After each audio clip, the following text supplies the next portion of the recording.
በፒካፕ በሁለት ፒካፕ መኪና ነው ጭነን ሄድነው እቃችንን የተወሰነውን እዚህ ሸጠነው ነው ሄድነው። ከዛ ስንመለስ ግን ኩርቱ ፌስታል ነው ይዘን የመጣነው። እውነት ለመናገር በጣም ተጎድቼ ስለነበረ ምንም አይነት ሰው ህይወቴ ውስጥ እንዲኖር አልፈልግም ነበር በፍጹም። በቃ እሷን ብቻዬን እያሳደግኩኝ እሷን ብቻ ይዤ መኖር ነበር ሐሳቤ ሁሉ ማለት ነው። ሁሉ ጊዜ ምን ትላለች እዳኮ እናቴ እኮ ያቺን ቢጃማ ስትለብስ ብትት መልአክ ነው የምትመስለው ትላለች። እና ውስጡ አስገባችኝ። ገባ ዳይሬክት ነው የጠየቀኝ። በቃ ይሄ የፍቅር ጓደኛ ይሁኝ ምናምንም አይደለም። እኔ ቅዱሳን ላገባሽ ነው ፈልገው ሚስቴ ይሁኝ ያለኝ ማለት ነው።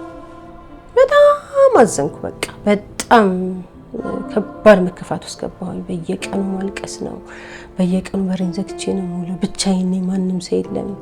ወንድሞቼ በቃ ከሀገር ትወጣሉ። ምንም እዚህ ጋር ምንም ነገር እየሆነላት ስላለ ከሀገር ትወጣ በቃ ከሀገር እናውጣት ብለው እነሱ ፕሮሰስ ጀመሩልኝ ማለት ነው። አለን ከምንለው ተስፋ ካደረግንበት ነጋችን ይሻሻላል ብለን ከምናስብበት ከፍታ በሆነ ጊዜ ላይ ዝቅ ልንል እንችላለን። ይሄን ታሪክ እንደቀላል እንዳታዩት። ሁሌ ተዘግቶ አይቀርም። አንድ ቀን የሚከፈትበት ቀን አለ፣ የሚበራበት ቀን አለ እና ዛሬ እኔ እሷ ቀን ላይ ነኝ፣ የበረችው ቀን ላይ ነኝ፣ የተከፈተችው ቀን ላይ ነኝ።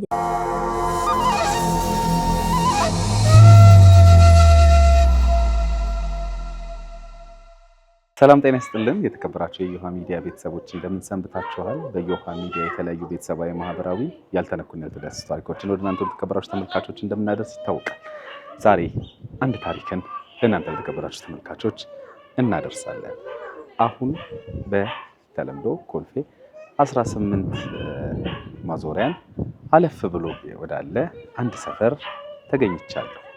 እዚህ የተገኘሁት እንግዲህ አንድ የሆነ የቤተሰብን ታሪክ ወደ እናንተ የተከበራችሁ ተመልካቾች ላደርስ ስለሆነ አብራችሁን እንድትቆዩ ጋብዛችኋለሁ። በዮሃ ሚዲያ የሚቀርብ ታሪክ ካላችሁና እኛን ማግኘት ከፈለጋችሁ ደውሉ። የምርጫ ክፍል ባለሙያዎች ሀሳባችሁን ተቀብለው ከኛ ጋር ያገናኟችኋል። እኔ አለምሰገድ ታደሰ ነኝ። እንግዲህ እንደምትሰሙት የልጆች ድምጽ በጣም ሰፈር ስለሆነ የተገኘሁት ልትሰሙ ትችላላችሁ። አብራችሁን እንድትቆዩ ጋብዛችኋለሁ። ተከተሉ።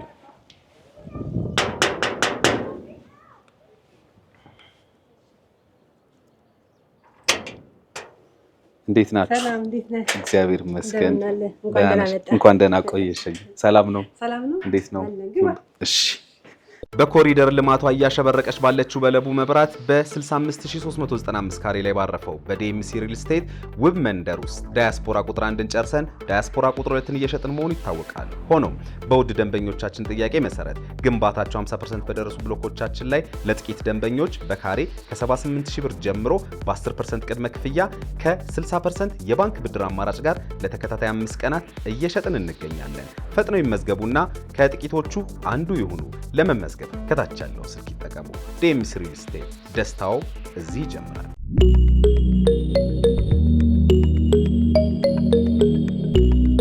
እንግዲህ የተከበራችሁ ተመልካቾቻችን እንደነገርኳችሁ አሁን በእናትና ልጅ ቤት ደርሻለሁ። ስለዚህ ቆይታችን ከዚህ እንደሚከተለው ይሆናል ማለት ነው። እንዴት ናችሁ? እግዚአብሔር ይመስገን። እንዴት ነህ? እግዚአብሔር ይመስገን። በጣም ታምራላችሁ። ደግሞ በዚህ ጀምር እህትማማች ነው የምትመስሉት። እንደውም ስንገባ ተጨማሪ እህትም አላት ለካ እያልን ነው። እንዴት ናችሁ? ሰላም ነው አይደል? በቅድሚያ በጣም እናመሰግናለን በቤታችሁ ጠርታችሁን። እኛ እንደው የሚነገር ነገር የሚያስተምር ነገር አለና ነበር የደወልነው ወደ እናንተ ደግሞ በዚህ መልኩ ስለተቀበላችሁን በተመልካቾች ስም እኔ በቅድሚያ አመሰግናችኋለሁ። እኛም እናመሰግናለን። በትውውቅ እንጀምር። ከእናት ነው የሚጀምረው። እሺ። አንቺ ያለሽ ያውስ ቅዱሳን እባላለሁ። ቅዱሳን ልጃጅ እባላለሁ። የዚህ ቆንጆ ልጅና አንድ ወንድ ልጅ ደግሞ አለኝ። ሄሞን ይባላል። የሁለት ልጆች እናት ነኝ። እሺ። ቅዱሳን እኔ ደግሞ አሜን እባላለሁ። አሜኔት እናት። አሜኔት እናት። እሺ። እንግዲህ አሜን ያው ብዙ ያቅሻል ይመስለኛል በማህበራዊ ሚዲያ በተለይ በቲክቶክ በሚባለው እሱ ላይ የምታነሻቸው አንዳንድ ሀሳቦች አሉ። በተለይ ደግሞ ስቶሪ ታይም ብለሽ ታሪካችሁን የቤተሰባችሁን ታሪክ የተረክሽበት መንገድ ነበርና ሰምቼዋለሁኝ። ስሰማው ደግሞ በዛ ውስጥ የሚያልፉ ብዙ ሰዎች እንዳሉ ይታወቀኛል። ወይም እያለፉ ያሉ ወይ ያለፉ የእናንተ አንዳንዱ ደግሞ ለየት ያለ ነውና በብዙ ያስተምራል ያልኩበትም አንዱ ምክንያት እሱ ነበርና እስቲ እሱን ከስቶሪ ታይሙ እንውጣና ሙሉን ስቶሪ ለምን አንሰማም ብዬ ነውና ከእናት ነው አሁንም የምጀምረው። እንግዲህ እነዚህ ልጆች ለማሳደግ የሄድሽባቸውን የተወሰኑ መንገዶች እሷ በከፊል ያጋራችሁ ነበር፣ ግን ካንቺው ልስማው ብዬ ነውና እስኪ ንገሪኝ ስላንቺ። የተወለድሽ የታደግሽ? እዚህ ቤት እዚች ቤት የሚገርም ነገር እዚሁ ቤት ውስጥ ነው ራሱ የተወለድኩት። የሚገርም ይሄ ቤተሰቦቼ ቤት ነው። እዚሁ ቤት ተወልጄ እዚሁ ቤት አድጌ እዚሁ ቤት ተወልጄ እዚሁ ቤት አሳደግኩ። የሚገርም። ስንተኛ ልጅ ነበርሽ ለቤተሰቦች? የመጨረሻ ልጅ። የመጨረሻ ልጅ ነኝና ቤተሰቦቻችን በጣም በልጅነታችን ስለሆነ የሄዱት እናትና አባታችን ይገርማል በ4 ወር ልዩነት ነው የሞቱት። እና እኔ በጣም ትንሽ ልጅ ነበርኩኝ እና ታላቅ ወንድማችን ከሀገር ወጥቶ ነበረ። በቃ እሱን ያሳደገን ሁላችንንም ማለት ነው። እና እዚች ቤት ተወልጄ እዚህ ቤት ነው ያደግኩት። የኮልፌ ልጅ ነኝ። የኮልፌ የቁጠባ ልጅ ነኝ። የቁጠባ ነው የሚባለው።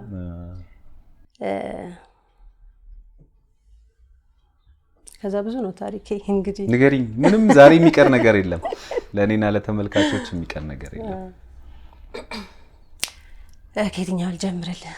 እኔ እንደውም ብትጀምሪ በጣም ደስ የሚለኝ እንዳልሽው ምናልባት እናትና አባቶቻችሁን ወላጆቻችሁን በጊዜ ከማጣታችሁ ጋር በተያያዘ ካለ ወላጅ ስናድግ ቤት ውስጥ የሚፈጠሩ ነገሮች አሉ። እንዳልሽው አንቺ ምናልባት ታላቃችሁ ያን ኃላፊነት ወስዶ እናንተን የማሳደጉን ልክ እንደ ወላጅ የመሆኑን ነገር ተወጥቶ ሊሆን ይችላል። ግን ደግሞ የሚጎል ነገር ደግሞ አለ። መቼም ሰው አይደለን፣ የሆነ ነገር ይሰማናልና እንዴት ነበር ያ ልጅነታችሁ? ያን ጊዜ እስቲ አስታውሰሽ ንገሪኝ። ያ ልጅነት እውነት ለመናገር ለኔ ስፔሻሊ በጣም ከባድ ነበር። እንዳልኩህ እኔ በጣም ትንሽ ልጅ ነበርኩ።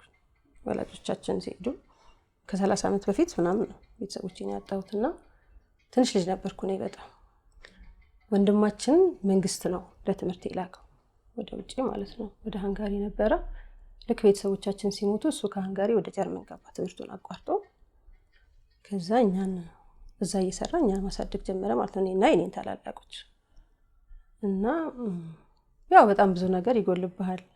በእርግጥ እሱ ምንም እንዳይጎል አድርጎ ቢያሳድገንም ብዙ ነገር ይጎላልና ብዙ ሰፈሪንጉም ብዙ የላይፍ ቻሌንጅም ብዙ ፌስ ማድረጉም የመጣው ከዛ የተነሳ ሊሆን ይችላል። ወንድማችሁ ሁሉን ነገር ሊያሟላ ይችላል ፋይናንሻሊ። እንደው ሌሎቹን ክፍተቶች እንዴት ሞላችኋቸው? ምክንያቱም በነገራችን ላይ በጣም ጠንካራ ሰዎች ይሆናሉ በእንደዚህ አይነት መልኩ ውስጥ የሚያድጉ አብዛኛው ሰዎች ጠንካሮች ናቸው እንደውምና ሴት ነሽ ደግሞ ሴትነትና ይሄ ተቆጪ አሉሽ ኦፍ ኮርስ ታላላቆች እና እንደዛን ልክ እንደ ወላጅ በእነሱ ቁጥጥር ስር አለፍሽ ወይንስ እንደው መስመር ወደ መሳቱም ወደ ምኑም ያልሽ ገባ ወጣ ያልሽ ነበር? ኦፍ ኮርስ እንደዛ አይነት ነገር ማይጠፋ። ምክንያቱም በደንብ ሃንድል የሚያደርገው ወንድሞቼም እኮ የኔ ኩዮች ናቸው። ትንሽ ነው የምንበላለጠው ገባ። የ3 የ5 ዓመት የ4 ዓመት ምናምን ልዩነት ስለሆነ ያው ነው ተመሳሳይ እድሜ ላይ ነው ያለነው። ስለዚህ ብዙም ይሄን ያህል እንዲህ ተቆጣጥሮ ምናምን ሃንድል የሚያደርግ ሰው አይኖርም። ለምሳሌ እሷን ተማሪ ሆኜ ነው የወለድኳት። እመጣለሁ ወደሷማ የብቻው ታሪክ እና ያ ነገር አለና ትንሽ ቻሌንጂንግ ነበር እውነት ለመናገር። ልጅነቴ ከባድ ነበር እንዳልኩ ነው። ያው ወንድሜ ሁሉንም ነገር ፉልፊል አድርጎ ነው ያሳደገኝ። ምንም ያጓደለብኝ ነገር የለም። ግን ብዙ የሚጎሉ ነገሮች አሉ።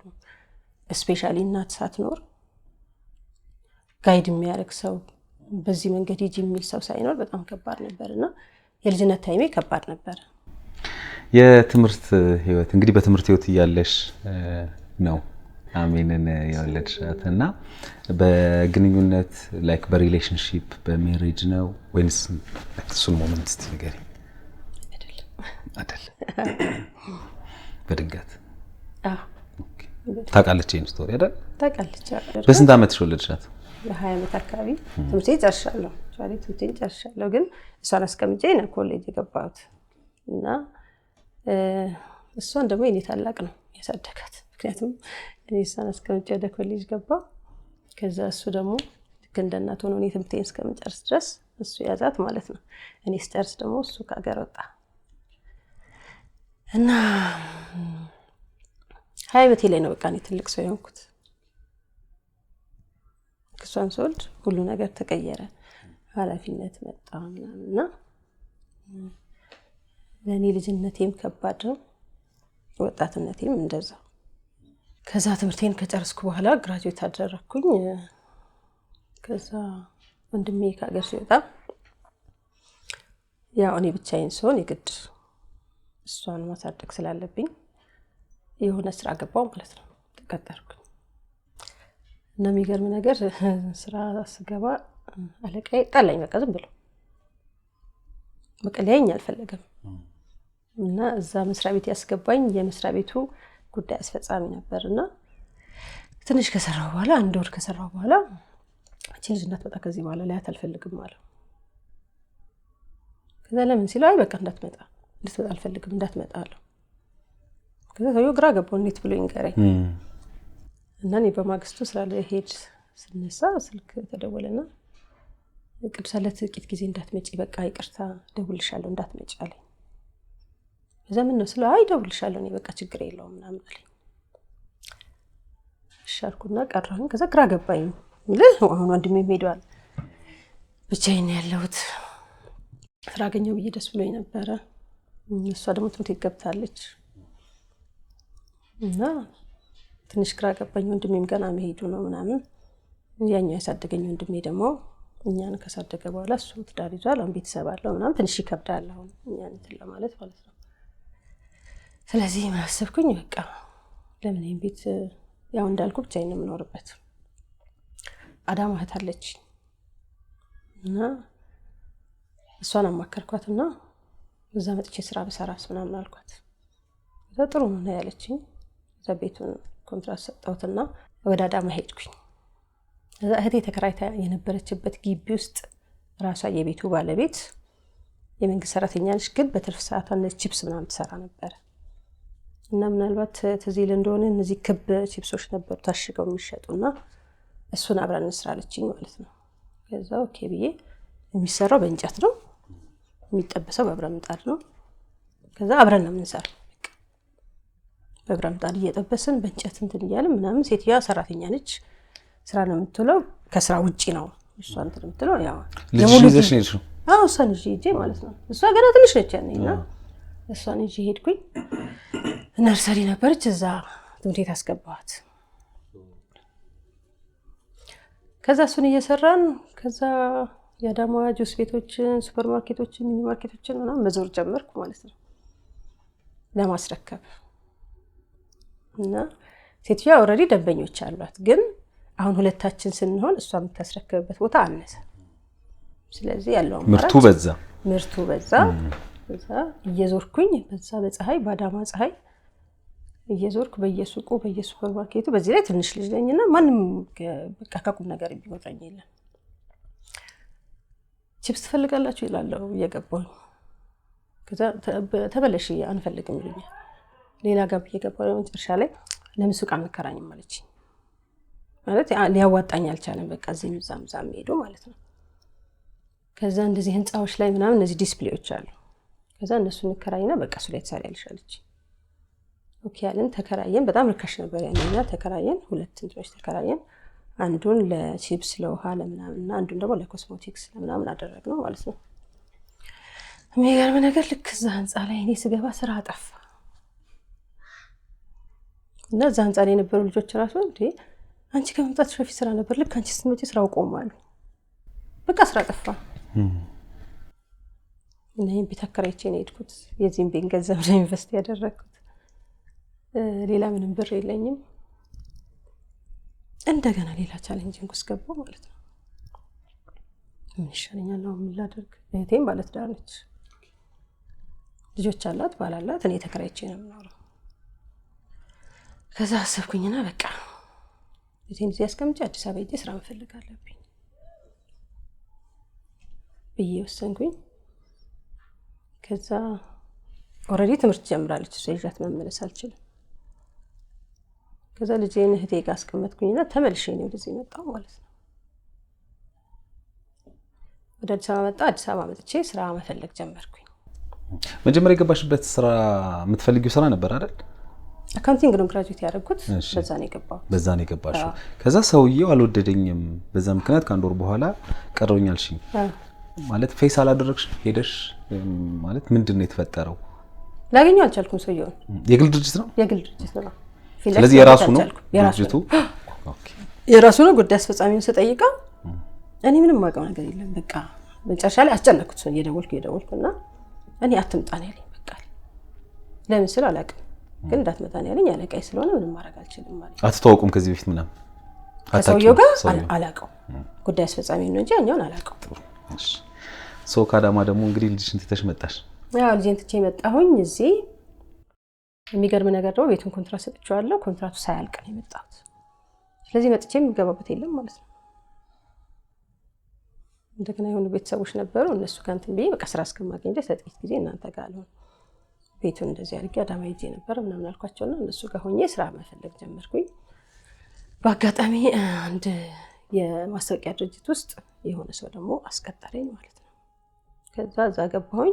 ግን እዛ የገባሁት በኮሚሽን ነው እንጂ ቋሚ ሰራተኛ አይደለሁም። አሁንም ልክ እንደ ቺፕሱ ጊዜ እየዞርን በየድርጅቱ እነሱ ደብዳቤ ይሰጡናል። ያንን ደብዳቤ ይዘን እየሄድን በየድርጅቱ እንገባለን ምናምን። የሚገርመው ወደ 3 ወር ምናምን ሰራሁኝ። 5 ሳንቲም አልተከፈለኝ። ኮሚሽን ነው እነሱ ይነጋገሩና ከዛ ግን ለኛ ይሰጡን። በሰው ሰፖርት የትራንስፖርት እየሰጡኝ ምናምን እየሰጡ 3 ወር ሰራሁ። በዚህ መሃል ቤቱም ተለቀቀ ማለት ነው። ተመልሼ ወደ ቤቴ ገባሁ። ከዛ አሜን ትምህርቷን እስከምጨርስ ጠብቄ አሜን እናመጣኋት። ከዛ የተወሰነ ጊዜ ያው የሆነ ነገር እየሰራሁ ምናምን ቤተሰብም ሰፖርት እያደረገኝ እና ያኛው አሜን ያሳደጋት ወንድሜ ስራ መስራት ጀመረ ምናምን የተወሰነ ነገር እሱ ሰፖርት ያደረገኝ ጀመር ማለት ነው። ከዛ በዚህ መሃል ነው አሁን ይሄ ሁሉ ቻሌንጂንግ ስላለ በዚህ መሃል በቃ በጣም ጥሩ የሚመስል እድል ያገኘው መሰለኝና እንደገና ከተወሰነ ጊዜ በኋላ ይሄንን ቤት ሙሉ ኮንትራት ሰጥተን ወደ 22 እሷ የምታውቀው ታሪክ ይሄንን። በጣም ጥሩ። እንግዲህ እሷ ልጅነት ሰምተሻል። ሶ ያንቺ ልጅነትስ እንዴት ነበር? ከየቱ ልጀምርልህ? ከአዳማው ልጀምርልህ? ልክ ከአዳማው አቃል ያልሽኝ አዳማው ነው እንግዲህ አስታውሳለሁ። አዳማና ቬራ የሚባል ትምህርት ቤት ነበር የተማርኩት። ምንድነው ኪንደርጋርተን አይደል? ምንድነው መዋለ ህጻናት። እዛ ቬራ ነበር የተማርኩትና በጣም ነበር ደስ የሚለኝ ይሄ አካባቢው የነበረው ነገር ምናምን። እውነቱን ለመናገር የፍሳ መሄድ አልተሰማኝም ነበር መጀመሪያ። ከዛ በኋላ ነው የናፈቀች እየመጣችው እንጂ ያው ልጅነት ስለነበረ አልታወቀኝም ነበር። ከዛ እየቆየ ሲመጣ አትመጣም አላያትም። ያኔ በጣም በቃ ማልቀስ መነጫነጭ ጀመርኩ። ከዛ ከሷ ጋር አብራ የምትሰራው የነበረችው ሴት በጣም ጥሩ ሰው ነበረች እና በጣም ነበር ቴክ ኬር የምታደርገኝ። ሰው አክስቴ በጣም ስራ ስለሚበዛባት ብዙም ቴክ ኬር አታደርገንም ነበር እና እሷ ግን በጣም በቃ ቴክ ኬር ታደርገን ነበር። እዛ ግቢ ደግሞ ሌላ ተከራይ ነበር። እሱ ደግሞ መጫወቻ ይገዛልናል ምናምን፣ አሳ ይዞልን ይመጣል። ፊልድ እየሄደ ነው የሚመጣውና ደስ የሚል ቆይታ ነበር የነበረው። ከዛ በኋላ ግን እሷ ሳትመጣ ስትቀር ለምንድን ነው ጥላኝ ሄደችው ማለት ጀመርኩኝ። ማልቀስ ጀመርኩ። ከዛ ጸጉሬ ላይ እንዳልኩ አክስቴ ቴክ ኬር አታደርገንም። በዛ ላይ በጣም ሙቀት አለ። እሷ የመንግስት ሰራተኛ ናት። በጣም ለፍታ ነው የምትመጣው። የቤት ሰራተኛ የላትም ምናምንና ሁሉንም ነገር ሃንድል ስለምታደርግ ብዙም ሃንድል አታደርገንም እኛ። ከዛ ጸጉሬ በጣም ቆንጆ ረጅም ጸጉር ነበር የነበረኝ። ጸጉሬን ላጨችኝ። ቢካዝ በቃ ቅማል ቅጫ ምናምን ያዘ። ስለዚህ በቃ ሃንድል ማድረግ ስለማይቻለኝ ብላ ላጨችኝ። የዛኔ እናቴ ትምጣልኩ። በቃ ትልቁ እንትን ዛኔ ነው የጀመረውና እናቴ መምጣት አለባት አልኩኝ። ከዛ መጣች። አዳማ በጣም ፀሐይ ነው፣ አቧራ ነው። በጣም ቀይ ነበርኩ ልጅ እያለሁ በጣም ላይክ ኢትዮጵያዊ አልመስልም ነበር። ከዛ አንድ ቀን በር አንኳኳች እሷ።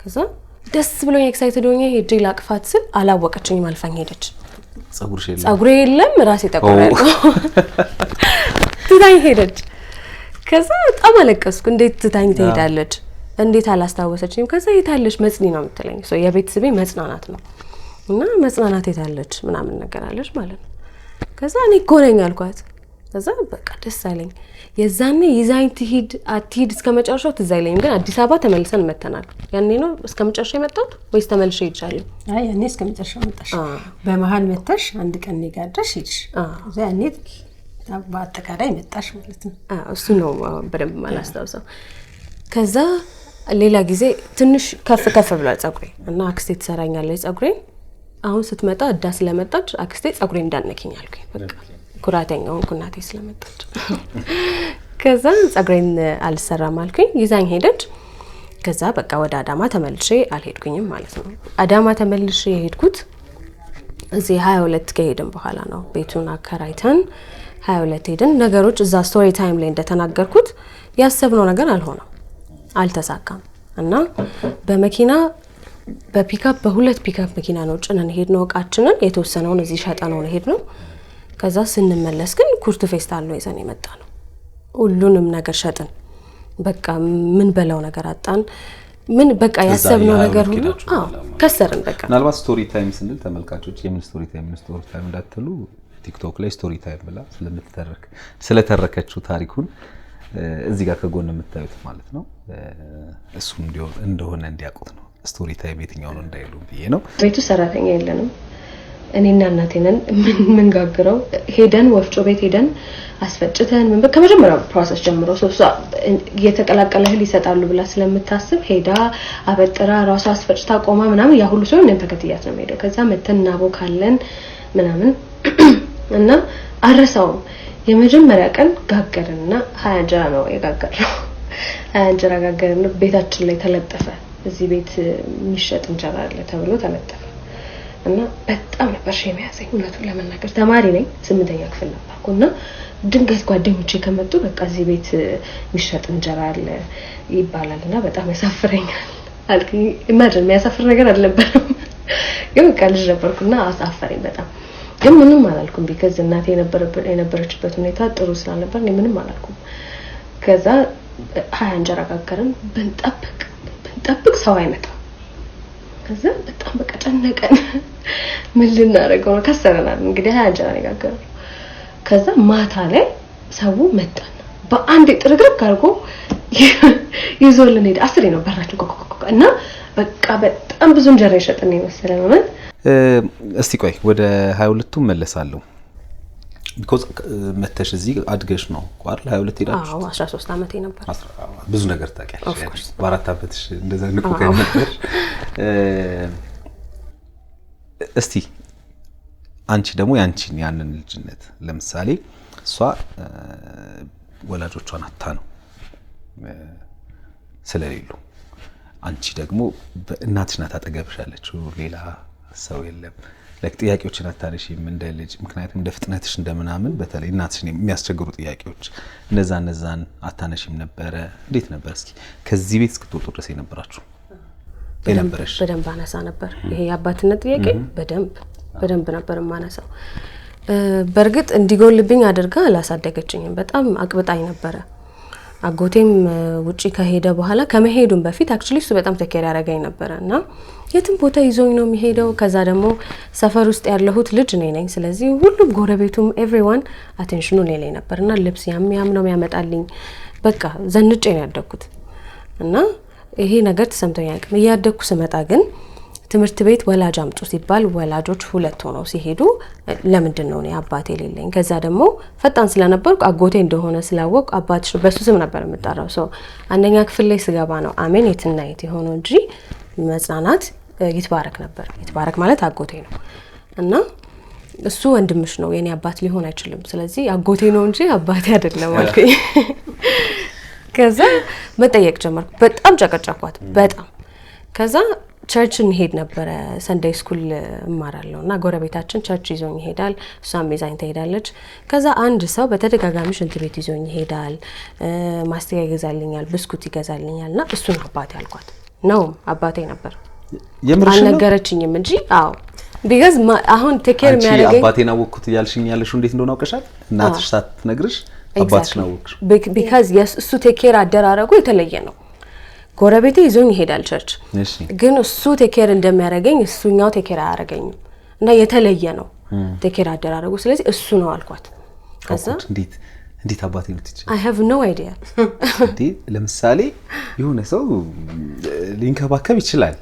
ማለት ሂንት ምናምን ነበረሽ ወይስ ለዛ የተለየ ሰው ነው ጸጉረ ልውጥ ሰው ነው ድንገት ነው የመጣው ስለዚህ ከጭቅጭቅ የተነሳ ይዛው መታለሽ ብዬ ነው ገመትኩት ከዛ ፋይናሊ ነው ተባለ ተዋወኩት ምንድነው ግን እስቲ እዚህ ጋር ያለው ታሪክ ይገኝ በጣም የሚገርም አሚን የሚገርም ነገር የዛን ቀን በቁም ነገር ተገናኝተን ሰው በአጋጣሚ ተገናኘን እሱ በአጋጣሚ ነው ቸርች ስንሄድ እዛ ቸርች በአጋጣሚ ተገናኘን ማለት ነው ስንወጣ በአጋጣሚ ተገናኘን ከዛ መጥቶ በጣም ቴክ ኬር አረጋት ምንም የነገርኳት ነገር የለም ኢቭን እንደዛም ሲመጣም ምንም የነገርኳት ነገር የለም ከስንት አመት በኋላ አገኘሽው አንቺ ወይም ደግሞ እሷን ከስንት አመት በኋላ አያት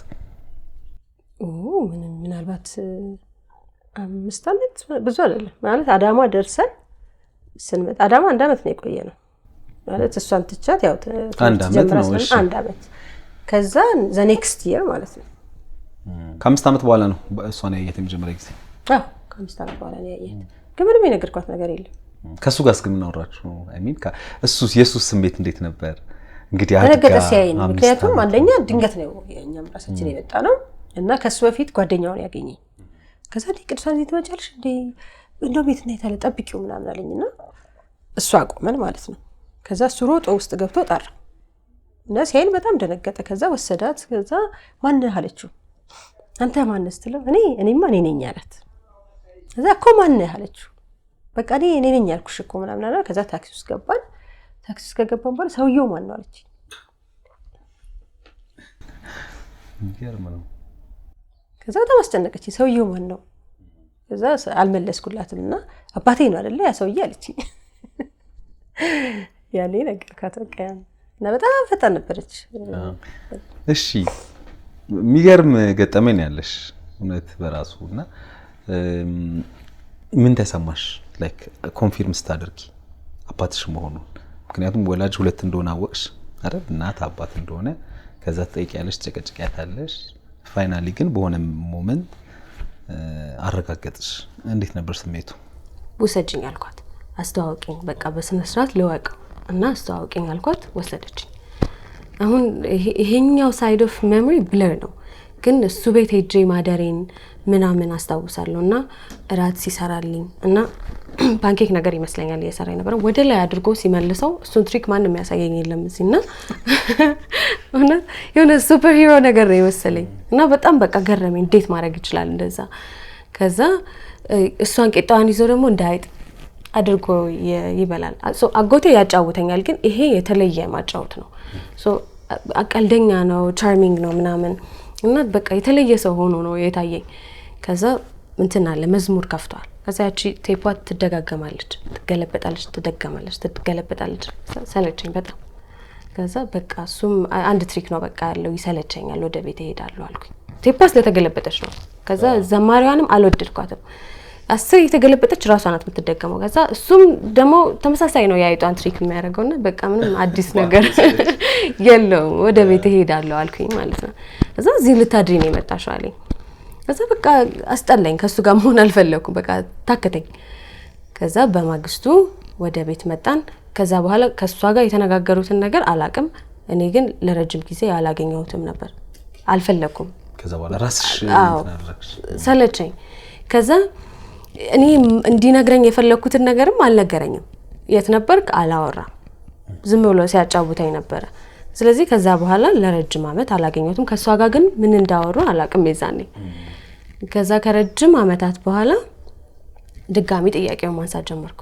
ማግኘት ፈልጋለሁ ለምንድነው እስከዛሬ ድረስ የማይፈልገን ይሄ ሰውዬ አንዴ ብቻ ነው የተገናኘነውና ለምን አይፈልገኝም አልኳት ከዛ ተቀጣጠረን ከዛ በጣም ሳስጨንቃት በቃ ቀጠረችው ጸጉሬን ተሰራው አክስቴ ነበረች እዚህ ቤት የምትኖርና ጸጉር ባለሙያ ናት ትማር ነበር ከዛ ጸጉሬን ሰራችኝ ጠቀለለችኝ በቃ ደስ አለኝ ከዛ ራሳን በሆቴል ተቀጣጠረ በሩ ላይ ስንደርስ ስልኳ ጠራ አልመጣም አለ በቃ የሰውዬው ውሸታም ነው አልኩኝ።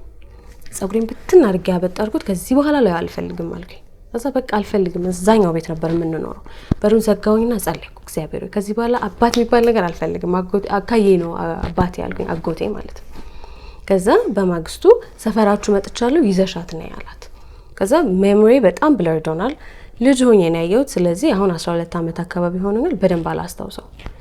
ከዛ ድልድዩን ተሻግረን ስንሄድ አንድ ሰው ሱጋ ነጭ ልብስ ለብሳል። የለበሰው ልብስ አረሳውም ስጭጋ አበባ አላት የተሳለች ልክ የሀገር ልብስ መሳለች ግን አይደለችም።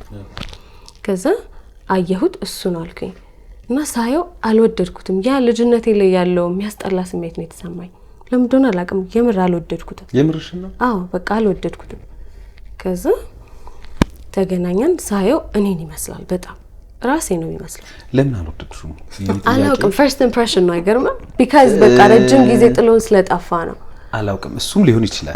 እኔ እንድትመልሽልኝ ግን የምፈልገው እሷ ክፉ ነገር ስለሱ ትነግራሽ ነው እኮ። ታዲያ ለምን አሁን ሰው እንዴት አባቱን እንዴት አልወደድኩት? በፍጹም። ምክንያቱም ተገናኝተናል እንዳልኩ የመጀመሪያ ጊዜም እንዴት ብዬ ልንገር አሁን ስለሱ ሳስረዳ ሚስቴሪየስ ነው በጣም በቃ አወራሩም የተለየ ነው። ይሄ ኖርማል አይነት አወራር አይደለም ያለው። አሁን እንዴት አድርጌ እንደማስረዳ አላውቅም። ብቻ የተለየ ነው እንዳልኩ። ሲያጫውተኝም ትሪኮ የተለየ ነበርና አወራሩም ሁኔታውም ራሱ ንግግሩም የተለየ ሰው ነው። እሷ ግን ምንም ብላኝ አታውቅም። ምንም ትቶንም ለምን ሄደ ስላት ምንም አይነት መልስ አሰጠኝም። ሶ አባትሽ እሱ ነው የምትለኝ አካዬን አጎቴን ማለት ነው። እና እሷ ምንም እንደውም አሁን ሳድግ ነው ያሳለፈችውን ነገር የነገረችኝ ቢካዝ ሃንድል ማድረግ ትችላለች ብላ ስላሰበች እንጂ በፍጹም ምንም ነገር ነግራኝ አታውቅም። ከዛ ጋር የተገናኘ ነገር አይደለም። ከዛ አገኘሁት ሰላም ተባባልን እና ካፌ ከሱቁ አጠገብ ካፌ አለ።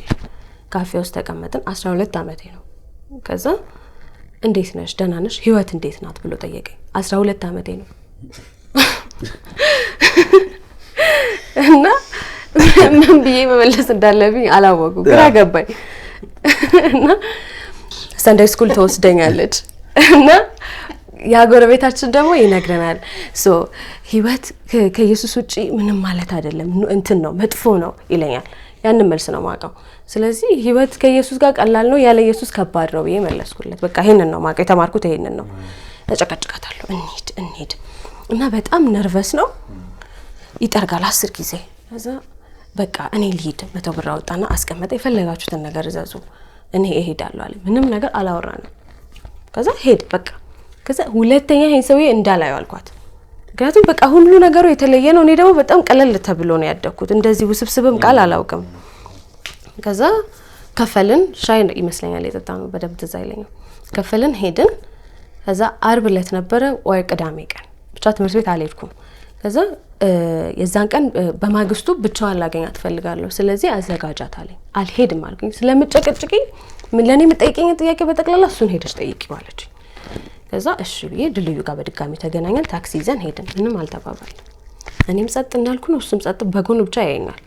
እና እንዳልኩ በጣም ነው የምንመሳሰለውና እሱ ማስገርሞኛል መመሳሰላችን። ከዛ ሱፐርማርኬት አባድር ሱፐርማርኬት አለ 4 ኪሎ ጋር እዛ ሄድን። ከዛ የፈለግሽውን ነገር ግዢ ያለኝ ቸኮሌት ፍስ አድርጌ ያስኩኝ። ከዛ ከፈለልኝ። ወደ ቤሌር አካባቢ ሄድንና በርገር ቤት አይደለም አክቹሊ ሆቴል ነው ትልቅ ሆቴል ነው። ከዛ በርገር አዘዘ ምናምን እና አልገረመኝም። ምን ትፈልጊያለሽ በስነ ስርዓት ነው ያዘዝኩት ምናምን አስተዛዘዘኝ ገርሞታል። እና ቸኮሌቱንም ሲገዛልኝ በርገሩንም ሲገዛልኝ ምንም አልገረመኝም። ከዛ ካለፈ በኋላ ነው እሷ የምትነግረኝ ደውሎ ለምንድን ነው ያልገረማት አላት።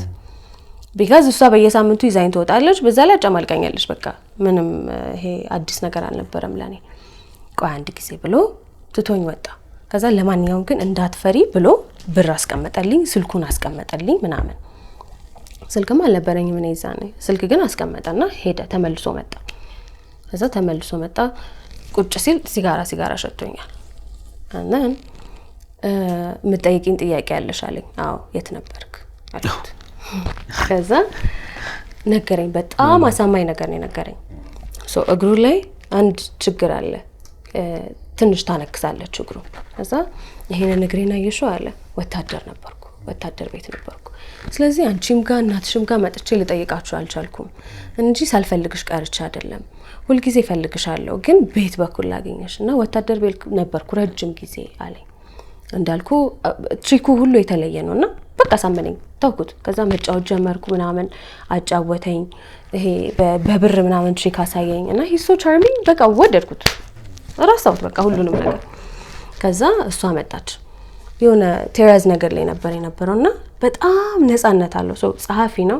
ስለዚህ ያውቃል እንዴት አድርጎ ሃንድል ማድረግ እንዳለበት። እኔ ከዛ በቃ ያስቀኛል ያጫውተኛል ምናምን እዳ መጣሽ ምናምን አልኩት። በቃ ያንን ሁሉ የዛ ሁሉ ያመታት ጥያቄ ባንዴ ተረሳ። ቢካዝ ልጅ ነኝ ተታልኩ። ከዛ መጣች ምናምን አወራን። ከዛ ካተጋ ነው ማድረው አልኩኝ ባንዴ። ከዛ ናይኔ አታጂኝ ይመስለኛል ቤት አልነበረውም አላውቅም አላስታውስም። ከዛ ከኔ ጋር አታጂኝ ማለት ነው። ከዛ ከሱ ጋር ማደር አልቻልኩኝም። ወደ ቤት መጣን። እሺ እንዴት ነው አለችኝ። በጣም ደስ ብሎኛል መለሰልኝ። ከዛ የት ነበርኩ አለች ቢካዝ እሷም ጓግታለች ምን ሊላት ነው ብላ። ወታደር ቤት ነበርኩና ምንም አላለችም ግን ፊቷ ላይ ሰርፕራይዟን አይቻለሁ አለችና ተወቹ። ከዛ በቃ መገናኘት ጀመርን። በጣም በቃ ደስተኛ ሆንኩ። ከዛ ፋይናሊ አንድ ሀሳብ መጣ። ምንድነው ሪዩኒየን እናደርጋለን አንድ ላይ እንኖራለን በቃ ተባለ። ሶ ሁላችንም ተያይዘን ነው 22 ሄድ ነው። ጓደኛዬ ነው ይሄ በልጅነት ምናምን የሆነ ነገር ነው እንጂ ምንም አይነት አብሮ የመኖር ነገር ምናምን አልነበረም። ከተወሰነም ጊዜ በኋላ ተለያይተናል። ብዙ ነገሩ ጥሩ አይደለም። በቃ በጣም ብዙ ነገሩ የህይወቴ ከባዱ ቻሌንጅ እሱ ነበር እና የሆነ ሰዓት ላይ ኮምፕሊትሊ መወሰን እንዳለብኝ በቃ አመንኩኝና ከዚህ በኋላ ዲሳይድ ማድረግ አለብኝ በምንም አይነት ሁኔታ። አንዳንድ ሰው አለ አይደለ በቃ ስትሸሻው ይቀርባል ስትቀርበው በቃ ልክ እንደዛ ይሄ ጥላ አይነት ሰው ነውና በቃ መወሰን አለብኝ ብዬ ወሰንኩኝና በፍጹም ከዚህ በኋላ እኔ እናንተ ምንም አይነት ግንኙነት እንዲኖረን አልፈልግም። በቃ የልጅ አባት ነው የልጅ እናት ነው ልንገናኝ አይገባም ከዚህ በኋላ ብዬ ያለውን ነገር ቆረጥኩት ማለት ነው። ከዛ ይሄንን ውሳኔ ሲወሰን ከጥቂት ጊዜ በኋላ የሆነ ሰው መጣ ወደ ህይወቴ። ከዛ በስርዓት እንትን ብዬ ታሪኩን ተናገሪ። በጣም ፋሲኔቲንግ ነው የተገናኙበት መንገድ። ጀነራል ያረኩት አሁን ንገሪኝ። ቅድም ብዬሽ ነበር። አይ የተደበቀ ታሪክ እኮ አይደለም ግን እኔ ረስቼው። እንዴት ሁለተኛ ሰው ወደ ህይወትሽ አስገባሽ ከዛ በኋላ? እውነት ለመናገር በጣም ተጎድቼ ስለነበረ ምንም አይነት ሰው ህይወቴ ውስጥ እንዲኖር አልፈልግም ነበር በፍጹም። በቃ እሷን ብቻዬን እያሳደግኩኝ እሷን ብቻ ይዤ መኖር ነበር ሐሳቤ ሁሉ ማለት ነው። ከዛ በአጋጣሚ ይሄ ሰው የሷ የትምህርት ቤት የሰርቪስ ሹፌሯ ነው እና ከሷ ጋር በጣም ተግባቡ ማለት ነው። ምናልባት 8-9 ዓመት ትሆናለች። እዛ እሱ ሹፌሯ ነው። ልጆቹን ሁሉ የሰፈር ልጆችን ኮሌክት እያደረገ ትምህርት ቤት ያደርሳቸዋል። እስቲል እንግዲህ እኔ ቻሌንጂንግ ላይ ነው ያለሁት። ስራም ብዙ የለም ምናምን ወንድሜ ሄዷል። እሱ ነው የላከ የሚያስተምራት ምናምን እና ህይወቴ ምንም ሴትል የሆነ ነገር የለኝም። ከዛ እሱ እየመጣ ልጆችን እየሰበሰበ ይወስዳቸዋል ትምህርት ቤት። ከሷ ጋር በተለየ ሁኔታ ይግባባል እና እሷ ደግሞ ስለኔ በጣም ታወራለታለች። ዛሬ እዳ እንደዚህ ብላ፣ ዛሬ እዳ እንደዚህ አርጋ፣ ዛሬ እዳ እንደዚህ ብላ። ከመመኝ ራሱ እዳን ዛሬ አሟታል። ምን ነው ደበረሽ ሲላት እዳን ዛሬ አሟታል ትላለች። እዳ ነው የምትለኝ። እና አንድ በጣም የምታምር ቢጃማ ነበረች ነጭ ቢጃማ እና ሁሉ ጊዜ ምን ትላለች? እዳ እኮ እናቴ እኮ ያቺን ቢጃማ ስትለብስ ብታይ መልአክ ነው የምትመስለው ትላለች። እና ውስጡ አስገባችኝ። ገባ እቺን እዳ ነው ማወቅ አለብኝ ቆስቋሽ። ከዛ የምታወራ ሁሉ እኔ ስለሆንኩኝ አሁን ይሄ የአባት ስፔስ ክፍት እንደሆነ ስላየ እኔ ይሄንን ቦታ መሙላት አለብኝ አለ። ግን የሚገርም ነገር እሱ መጥቶ ይወስዳቸዋል። ከዛ ደግሞ አንድ ልጅ ነበርሽ ከኔ ጋር የምትኖርና እሷች የምታደርሳት አይቶኛ ያውቃል። ከዛ አንድ ቀን በሆነ ምክንያት ለምን እንደሆነ አላውቅም ልጅቷ አልነበረችም እና እኔ ወስጄ አደረስኳት። ያቺን ቢጃማ ነበር የለበስኩት። ከዛ ልክ ስደርስ እውነትም መልአክ ትመስላለች አላት። እኔ ምን እንደተባባሉ አላውቅም። ከዛ ልክ ሲሄድ እውነትም መልአክ ትመስላለች። እኔ ግቢና አብረን እንሂድና አድርሰሽን ተመለሽ በያት አላት። ከዛ አይኖ ነው ሰው ቀጥር ያለው ቤት መመለስ አለብኝ ብዬ ደህና ነህ እንዴት ነው ምናምን ብዬ ሰላም ብዬ እኔም ያየሁት የዛን ቀን ነው። ከዛ ወደ ቤት መጣሁ ማለት ነው። ከዛ ስልክ እንዴት አድርጎ እንደሚወስድ ግራ ገባውና የልጆቹን ሁሉ ስልካቸውን አምጡ አላቸው። ስልካቸውን አምጡ፣ ሁላችሁም ስልካችሁን ስጡኝ፣ ከዚህ በኋላ ስታረፍዶ ደውዬ ነው የምጠራችሁ፣ ስልካችሁን አምጡ አላቸው። የእሷን ስልክ መውሰድ ስለፈለገ የልጆቹን ሁሉ ስልክ ተቀበለ ማለት ነው። ከዛ አንድ ቀን አሞኝ ተኝቻለሁኝና እዛ የዛን ቀንም እንደ ልማዷ እንግዲህ አኩርፋ ነው የገባችው። ብና ሲላት አይ ደህና ሞት አለችው። ከዛ ኦልሬዲ ስልክ ወስዷል። ከዛ ስልክ ተደወለ ማለት ነው። ከዛ ሄሎ ቅዱሳን እንዴት ነሽ ደህና ነሽ ምናምን አለኝ። እግዚአብሔር ይመስገን ማን ልበል? የመጽናኛ ሹፌር ነኝ መታምሽን ነግራኝ ነው። ከዛ ኦኬ በቃ የሆነ ነገር የሚያስፈልግ ነገር ካለ ልምጣ ነኝ ምናምን አለኝ። አይ ችግር የለም አመሰግናለሁ። በአጋጣሚ ደግሞ ቤት ሰው ነበረ እኔ ሊጠይቅ ይመጣ ማለት ነው። ከዛ አይገርምም ምን አይነት እንዴት አይነት ጥሩ ሰው ነው የመጽናኛ ሹፌር እኮ ነው የደወለልኝ እንዴት አይነት ቁም ነገረኛ ነው ምናምን ብዬ ነገርኳቸው ለነሱ። ከሱ ጋር የተገናኘ ነው በዚህ አጋጣሚ ነው ማለት ነው። እሺ ይሄ ትውውቁ ነው። ይሄ ትውውቁ እንዴት ወደ ፍቅር አደገ? አይ ሚን እንዴት ወደ አብሮነት አመጣችሁት? ከዛ ተደጋጋሚ እሱ ውስጥ እሷ ያስቀመጠችው ነገር አለ፣ እርሾ አለ በደንብ ተቀምጧል። አንቺ ጋር እንዴት መጣ? ተደጋጋሚ መደወል ጀመረ። እንዳልኩ ነው በቃ እኔ ልቤ ውስጥ ያለው ነገር በጣም ጥቁር ነውና በቃ ምንም አይነት እንትን እንዲኖረኝ አልፈልግም። ግን አይ ዶንት ኖ ሳላስበው ውስጤ መሸርሸር ጀመረና እንዳልኩ ያቺ ልጅ አሁንም አለች ከኔ ጋር የምትኖረው። ከዛ ታውቃለች ያለኝን ስታተስና ያለኝን አቋምና ያለኝን ጥላቻ ታውቃለችና ሁኔታዬን ስታይ ግራ ገብታታል እሷ። ከዛ የሆነ ቀን በቃ አግኝቼሽ ላወራሽ ፈልጋለሁ አለኝ። ከዛ ልጅቷ ነሽ አግኝቼሽ ላወራሽ ፈልጋለሁ ብሎኛል። ሄጄ ግን ልኩን ነገር ነው መጣው አልኳት። እሱ ምን አደረገሽ ምናምን አለች። በቃ እኔ ማንንም ሰው ማግኘት አልፈልግም። ከዛ ምን ቸገረሽ ምሳሌ ጋብዝሻል? ምሳ ተጋብዘሽ ነው ያለች። ካሳንቺስ ነበር የቀጠረኝና ፒያሳ ተገናኘና ወደ ካሳንቺስ ሄድን። የሚገርም ነገር ልክ ፒያሳ ጋር ስደርስ ያ ሁሉ የተናገርኩት ነገር ልኩን ነግረዋል ያልኩት ነገር ምን እንደነካኝ ራሱ ማቀ ነገር ልክ ሳይው ከባድ የሆነ ሀዘኔታ ውስጥ ይገባ ማለት ነው። በጣም አዘንኩለት ሳይው ገና ዘንዴ ቅዱሳን ምን ነካሽ? ኧረ ምን ሆነሽ ነው? ተረጋጊ እንጂ ምናምን እያልኩ ነው የሄድኩት። ከዛ ካሳንቺስ ወሰደኝ ምሳ በላ ምናምን ዳይሬክት ነው የጠየቀኝ። በቃ ይሄ የፍቅር ጓደኛ ይሁኝ ምናምንም አይደለም እኔ ቅዱሳን ላገባሽ ነው ፈልገው ሚስቴ ሁኚ ነው ያለኝ ማለት ነው። ከዛ ተነገጥኩ በጣም እውነት ለመናገር ምክንያቱም በፍጹም አልጠበቅኩም እንደዚህ ዳይሬክት ይናገራል ብዬ አልጠበቅኩምና ከዛ በኋላ 1-2 ወር ምናምን ትንሽ አንገራገርኩኝ እና በጣም ጥሩ ሰው ነው እውነት ለመናገር በጣም። ከዛ ከ2 ወር በኋላ ኦኬ ያልኩኝ ሁሉ ነገር የቸኮለ ነበር። ከዛ ቤተሰብ አስተዋወቀኝ ምናምን ምናልባት በተዋወቀን በአመት ከ6 አመት አካባቢ ምናምን በስነ ስርዓት ተጋባን ማለት ነው። ከዛ ወንዱ ልጄ አሁን ጀርመን ሀገር ነው የሚኖረው። ኦኬ አሁን ካገሩት አብረን አይደለንም ግን ጀርመን ሀገር ነው የሚኖረው። ያው ጥሩ ግንኙነት አለ በልጅ በቃ እንጂ እንትኑ ጉዳይ እሺ አሁን ሲንግል ማም ነኝ። በጣም ስለሱም እመጣለሁ ስለ ሲንግል ማምነትም እመጣለሁ። ግን አንድ ጥያቄ እዚሁ ጋር መልሰሽልኝ እሄዳለሁ ወደ ልጅሽ። ከዛ ሁለተኛ ልጅ ከወለድሽ በኋላ ከተለያየሽ በኋላ ነው በሷ አማካኝነት ደግሞ ድጋሚ የመጀመሪያ የልጅ አባት ጋር ሪዩኒየኑ የተፈጠረው ከዛ በኋላ ነው። እሱም ሞመንት ፈስት አሁን እሱ ጋር ነው የተሸወድኩት። እንትን ያለን መሰለኝ እሷ ማግኘት ጀመረ ብዙ ነገር እንትን አደረገ ምናምንና በቃ ነገሮች የተስተካከሉ መሰለኝ። ከዛ ሲጋም ያለው ነገር ተበላሽቷል። ያው እንግዲህ ህይወቴ ሁሉ ከልጅነት ጀምሮ በጣም ትግል እና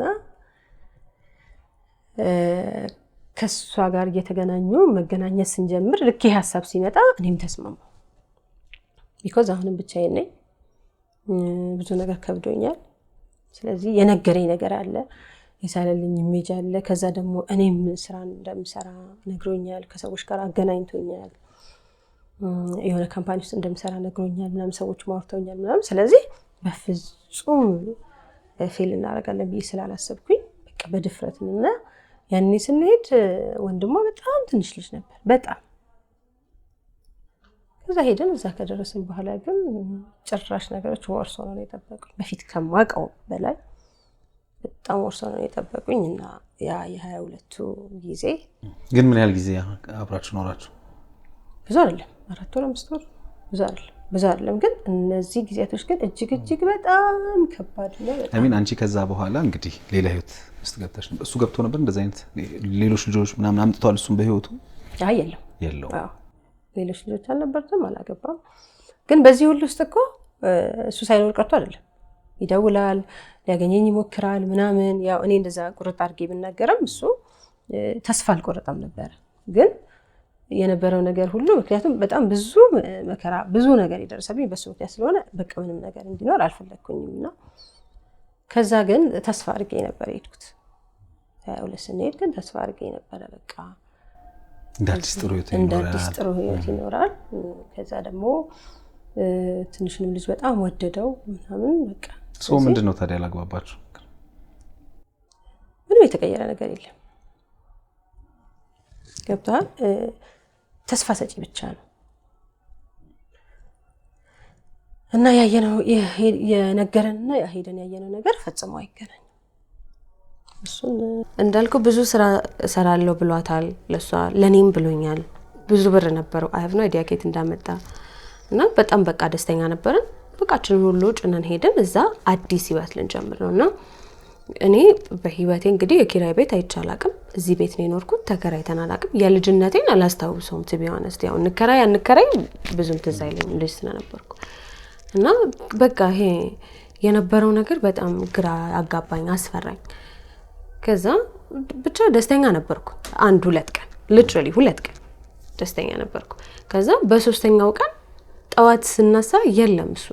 ከዛ ጠየኳት የት ሄዶ ነው ስለ በቃ የለም ሄዷል አለች። ከዛ የለም አለችኝ። በጣም አዝናለች። እንደዛ ስታዝን አይቻት አላቅም። ኖርማሊ አታዝንም፣ ይሄ ስታለቅስ ምናምን አይቻት አላቅም።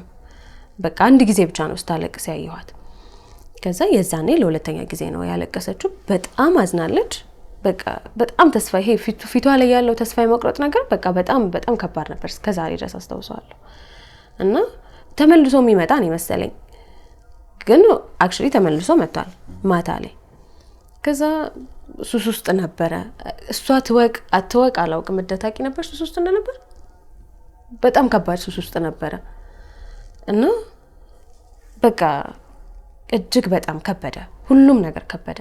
አሁን እንደዚህ ነው እንደዛ ነው ብዬ ልናገር ማልፈልጋቸውም ነገሮች ሁሉ መፈጠር ጀመሩ እና ከዛ ቦታ መሄድ ነበር የምፈልገው እውነቱን ለመናገር። the moment ልክ ያ ነገር happen ሲያደርግ ያቺ 12 ዓመቷ በጣም ደስተኛ የነበረችው እናትና አባቷ አብረው ሊኖሩ የነበረችው ልጅ ኮምፕሊትሊ ጠፋው። በቃ ልጅ መሆኔ አበቃ እዛጋ እና ማሰብ ጀመርኩ። አሁን ምንድነው ማድረግ ያለብን? ከዚህ ቦታ ቤቢን ይዘን መውጣት አለብን። በጣም ትንሽ ልጅ ነው፣ የሚያወራ ልጅም አይደለም። ከዛ ምግብም ጠፋ። ምን እንብላ? ገባ ያለው ነገር በጠቅላላ ይዘን ሄድነው ነገር ሁሉ አለቀ። የገባልን ነገሮች ሁሉ ቃል ነበሩ። ምንም መሬት ላይ የረገጡ ነገሮች አልነበሩ እና በጣም እየከበደ መጣ። ቀስ በቀስ እቃችንን እያወጣን መሸጥ ጀመርን። ከዛ ልክ ጉራሌው በዛ በኩል ሲያልፍ ቀስ አድርጎ ይጠራውና እቃውን ይዞ ይወጣል። ከዛ በቀስ ነው የተጀመረው። እሱን እየሸጥን መጣን። ፋይናሊ ቴሌቪዥን ነበረን። በጣም ነው የምወዳት። ስሟን ራሱ አረሳትም። ማክሲም ትባላለች። እዚህ ቤት ተከራይ የነበረ ሰው ነበረ ያመጣልን ከሆነ አረብ ሀገር እና ተከራይ ስለነበር በኪራይ ብሩ ከፍለን ጨረስ ነው ማለት ነው። እና ስትከፈት ራሱ እንትኗ የልጅነቴ ነገር ስለሆነች ወዳታለሁ። በቃ እንደዚህ እንደ መጋረጃ ከፈት ዝግት ነው የምትለው። እና ፋይናሊ እሷ ወጣች፣ ተሸጠች እሷ በቴሌቪዥን ነው። እና በጣም አዘንኩኝ። የሷ ጓደኛ ነበረች። በእርግጥ ቅርብ ለቅርብ አልነበሩም፣ ግን በቃ ቅርብ ነው ብዬ ነበር ማስበውና በእግሬ ሄድና ለሷ አናግራታለሁ። ነገርኳት። በቃ ተቸግረናል፣ እንደዚህ ሆኗል፣ በጣም መጥፎ ሁኔታ ላይ ያለነው እና እርጅን አልኳት ማለት ነው። የሷ በጣም ጓደኛዋ ናት። ከዛ መታየቻት፣ በጣም አዘነች በጣም እና በቃ የመጨረሻ ዲፕሬሽን ውስጥ ናት እሷ። ካልጋም አትነቃነቅም። በጣም አዘነች። ቢካዝ ተመልሳ እዚህ መምጣት አትችልም። ያለው ነገር በጣም ከባድ ነው። አከራይተነው ነው ሄድነው። በዛ ላይ ደግሞ ቤተሰብም ብዙ ፍቃደኛ አልነበረም። ከኔ ጉትጎታ አንፃር ይመስለኛል ሄደችው እና መመለስ አትችልም። መሞት ብቻ ነበረ በቃ የታያት በወቅቱ ማለት ነውና ለሷስ ነግራት ሰማው።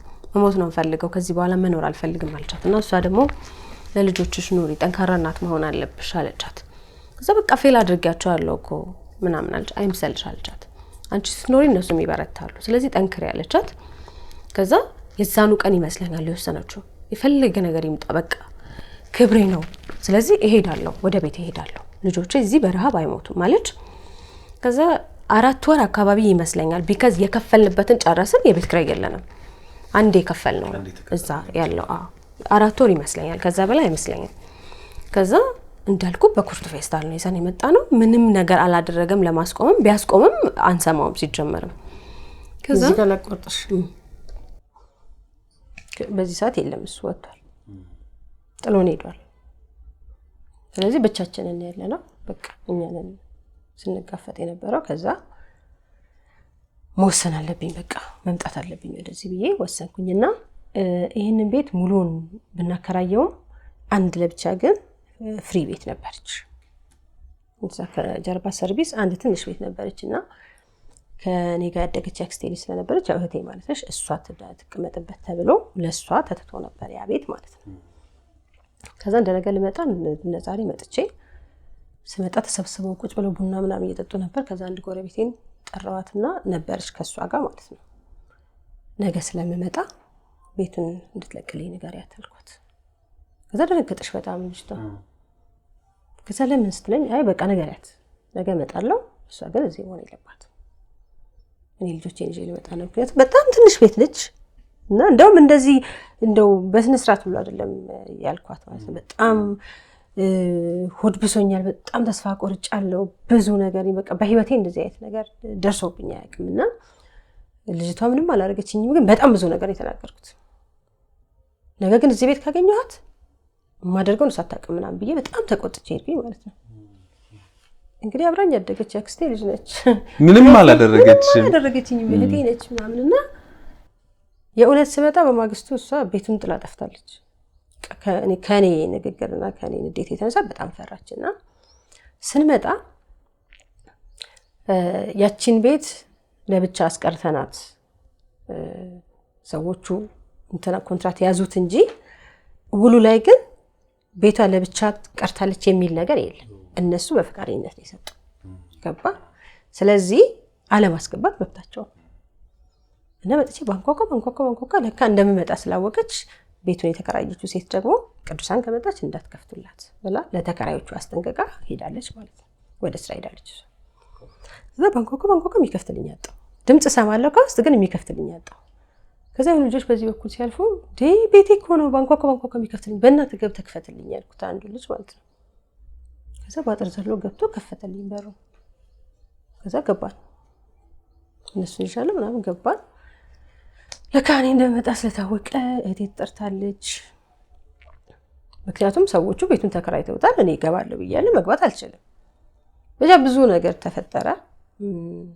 መጨረሻ ላይ ያው ሁሉን ነገር እዛ ሉዝ አድርገን ስለነበር የመጣ ነው ያለው አማራጭ ልጆቼም መሄድ ነበረባቸው እንደገና ማለት ነው ወዴት ሊኖር ወደሚችልበት ቦታ ነው ምክንያቱም እኔ ምንም ነገር የለኝም ገንዘብ የለኝም የቤት ኪራይ ነው ስጄ እዛ ለምን መሰለህ እነዚህን ሁሉ ነገሮች ሳደርግ የነበረው አሁን የሷ ጎትጎታ ብቻ ሳይሆን እኔም መውጣት እፈልጋለሁ ገብቷል ካለሁበት ነገር ይሄ ራስን ችሎ መቆም የሆነ ነገር እንትን ማለት የሚባለውን ነገር ማድረግ እፈልጋለሁ ሁሉ ጊዜ ነፃ መውጣት ነው የምፈልገው በቃ ቅዱሳን በራሷ መቆም አለባት የሚለውን ነገር ሰዎች ተስፋ ሲሰጡኝ እውነት ነው የሚመስለኝና እሱም የነገረኝ ነገር አንቺ በተማርሽበት ሙያ ትሰሪያለሽ ከሰዎች ከሁሉ እኮ አገናኝቶኛል እነዛ ሰዎች ሁሉ አውርተውኛልና ያንን ጠብቄ ነው የሄድኩት ስለዚህ የራሴ ቤት የራሴ ኑሮ የራሴ ነገር ይኖረኛል ብዙ ነገሮች ስለሆኑ በህይወቴ እየፈራረሱ የመጡት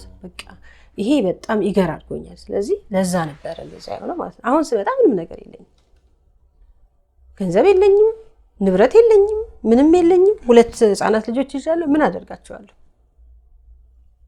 ስለዚህ ቤተሰቦቼ በጣም ተናደውብኛል በጣም አዝነውብኛል መጥፋቴን በጣም አስጨንቋቸው ነበር ከዛ ስመለስ ደግሞ ብዙ ነገር ዲስትራክት ሆኖ ስለሆነ የተመለስ ነው በጣም ያዘኑት በጣም ነው የተበሳጩብኝና እህቴ እሷን ይዛት ሄደች ማለት ነው አዳማ ተመልሳ አዳማ ሄደችው እንደገና ያኔ ነው።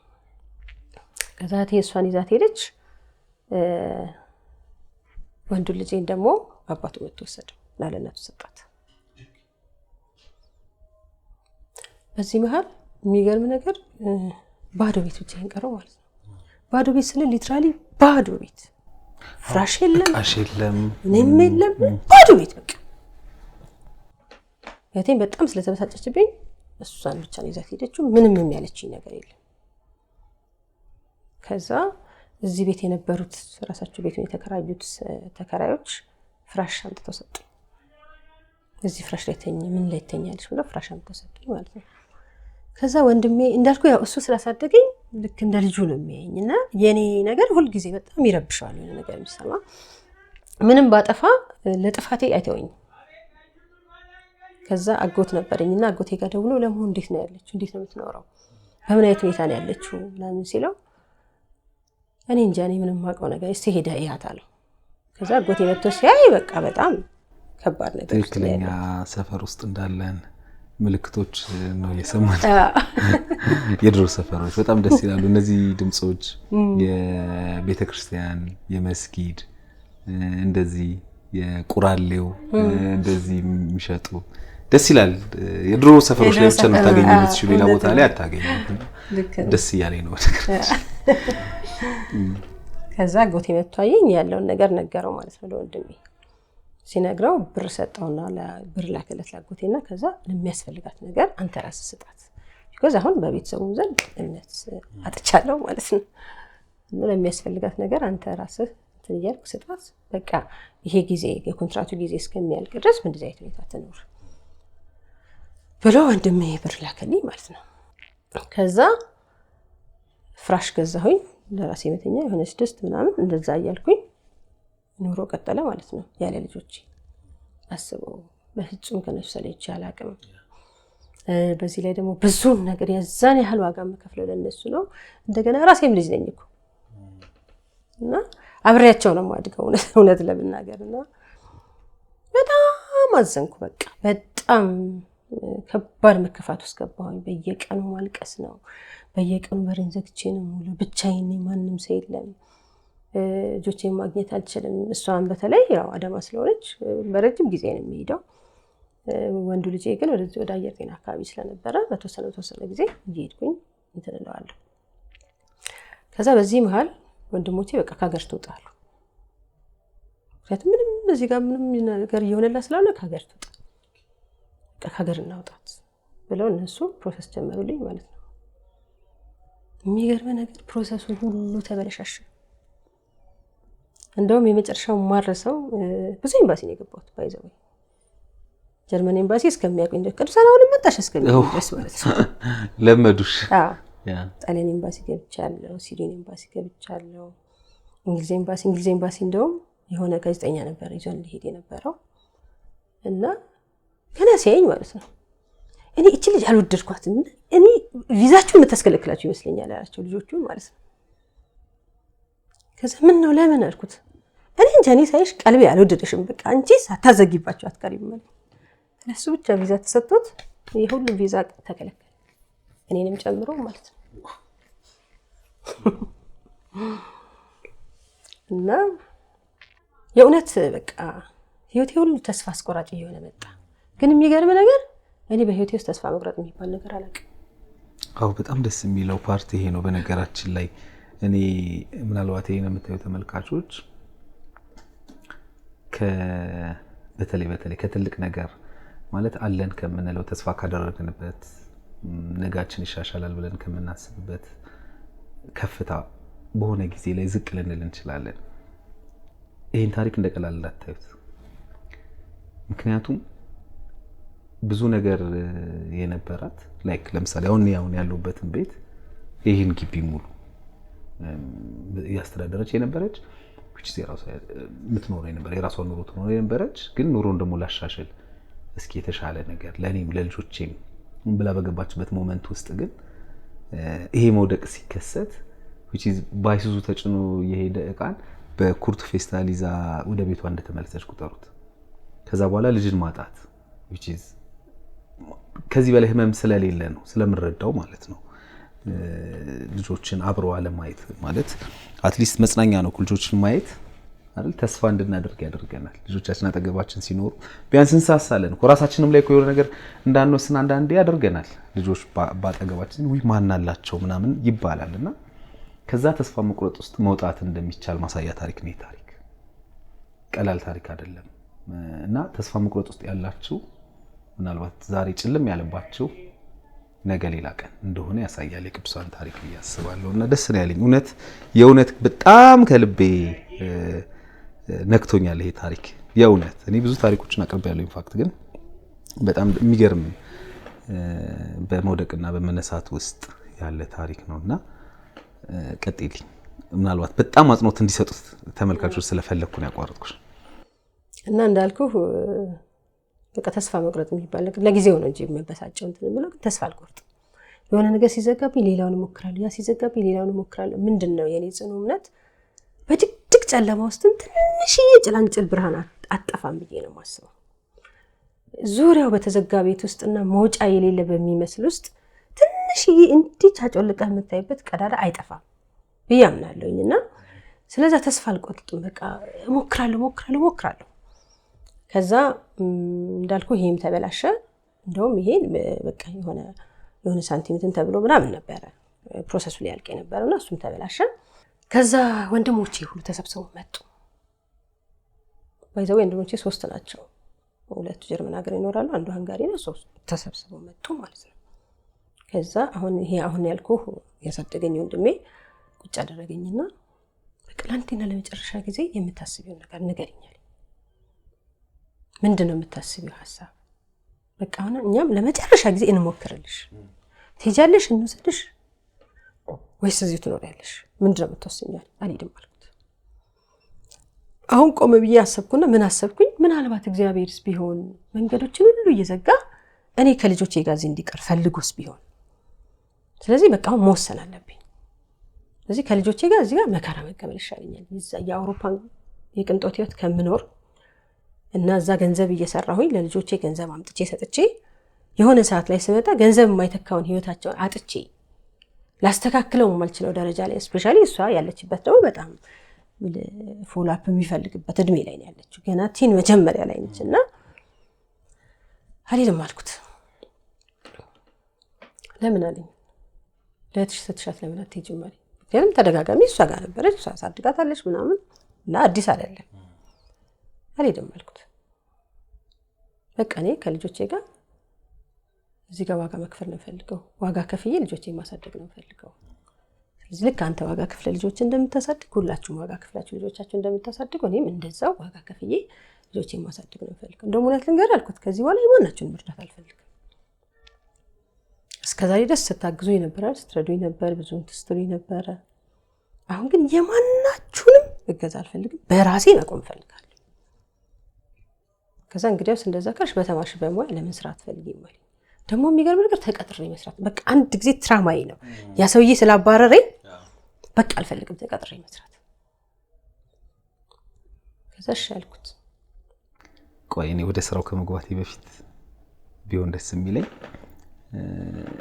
ላይክ በብቸኝነት ሲንግል ሆኖ ልጆችን ማሳደግ ያለው ስሜት እንዴት ነው?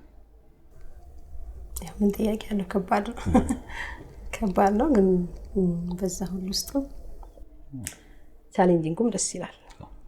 እድለኛ አይደለሁም ብለሽ ታስቢያለሽ? ምክንያቱም ቅድም እንደው ስራው እኔው በምንድነው ብዬ ራሱ ለራሴ ያሰብኩ ነበር። ለምሳሌ ያ ሰው የመጀመሪያ የገባሽበት ምንም ነገር ሳያት አልወደድኳትም አለ። ኤምባሲ ስትገቢ እቺ ልጅ ካለች እንዲህ ስትታይ ደርባባነሽ ማለት ላይክ ሰው እንትን ውስጥ ትገቢያለሽ እና እድለ ቢስ ነኝ ብለሽ ታስቢያለሽ? አላስብም። ፖዚቲቭ ነገር ነው ጭንቅላት የሚያስበው ሁሌ በቃ ይሄ ነገር ከሆነ ለዚህ ሊሆን ይችላል ብዬ ነው ማስበው። ኦኬ ለበጎ ነው። ስለዚህ እነዚህ ሁሉ ነገሮች ተደማምረው እነዚህ ሁሉ ነገሮች ተሰብስበው ይችን ቅዱሳን እንደሰራት አውቃለሁ። ገባ እንዳልኩ ነው ከባድ ነው። ያው አንዱን ስትሞክር ያ ሲፈርስ በሌላው ጋር ስትሄድ ያ ሲፈርስ በሌላው ጋር መቼ ነው የሚቆመው ትላለህ? የቱ ጋር ነው የሚቆመው? እስከ መቼ ድረስ ነው እንደዚህ የምንቀጥለው? እስከ መቼ ድረስ ነው እንደዚህ የሚሄደው?